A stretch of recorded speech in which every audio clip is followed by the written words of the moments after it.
Ninebot MAX G2 versus the MAX G30P. The G30P costs less and has a reputation for being tough and reliable, while the G2 asks for more money in exchange for real suspension, stronger power, and extra safety features. The real question is whether that upgrade actually pays off for how you ride, because spending more isn't automatically the smarter move.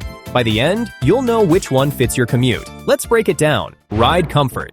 This is where these two live in different worlds. The G30P rolls on 10-inch air tires, and that's it. No suspension. On smooth pavement, it's honestly fine. The tires soak up small stuff, but hit a real pothole, a curb, a cracked downtown street, and it all travels straight up into your hands and knees. The G2 adds front hydraulic and rear spring suspension, and that changes the ride completely.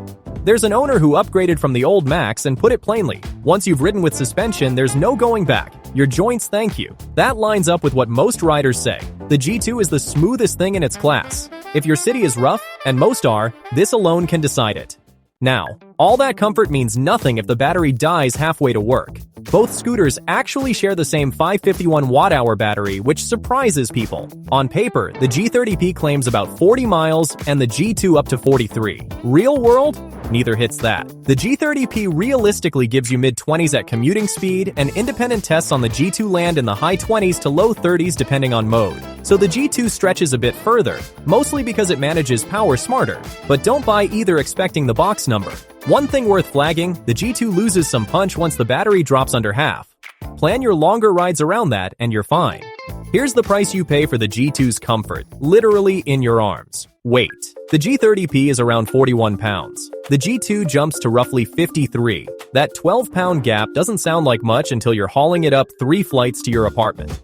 Reviewers keep calling the G2 carry a workout, and they're not wrong. If you park at ground level or toss it in a trunk, no big deal. But if you live in a walk-up or lug it onto transit daily, the lighter G30P is genuinely easier to live with. This is the clearest win for the older model, straight up. If this comparison is helping you sort it out, subscribe. Your support is what keeps these deep comparisons coming. Safety is where the G2 really flexes its newer design. The G30P keeps it simple: a front drum brake and rear electronic brake. And people consistently say the stopping is solid and short. It works. But the G2 adds real hardware on top: integrated turn signals, a brake light, and traction control that helps on wet or loose pavement.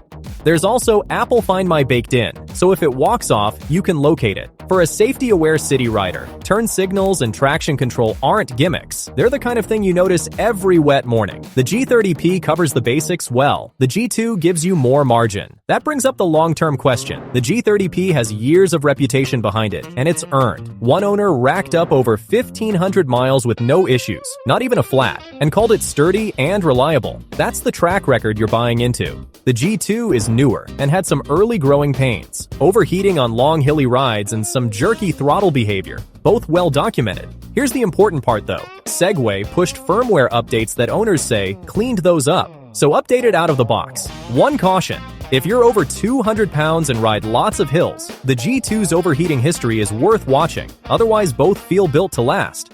Quick word on speed in hills, because it matters less than comfort here. The G30P tops out around 18 miles an hour on a 350-watt motor and can feel winded on steep climbs. The G2's 1,000-watt peak motor pushes to about 22 and launches up grades that make the older one struggle. If your commute has real hills or you want quicker traffic response, the G2 is clearly stronger. So what does each ask for your money? They're not in the same range. The G30P sits noticeably lower, and the G2 costs meaningfully more. What you're paying extra for is concrete, suspension, a bigger motor, turn signals, traction control, and tracking. The G30P gives you a proven, reliable commuter for less. The G2 asks more, but hands you comfort and features the older one simply doesn't have. On discounts, the G30P tends to drop more often since it's the established model, while the G2 holds its price steadier. Here's the call. For most riders, the G2. Suspension, more power, and the safety extras add up to a scooter that's just easier to live with day to day on rough city streets. That's where your extra money actually shows up.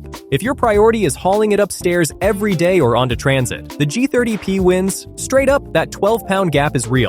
And if you want a proven, reliable commuter for less and your streets are smooth, the G30P still holds up beautifully. The G30P drops more often since it's the older model, so watch for sales there. And you, which one would you pick? Let me know in the comments. Both linked below with the current price.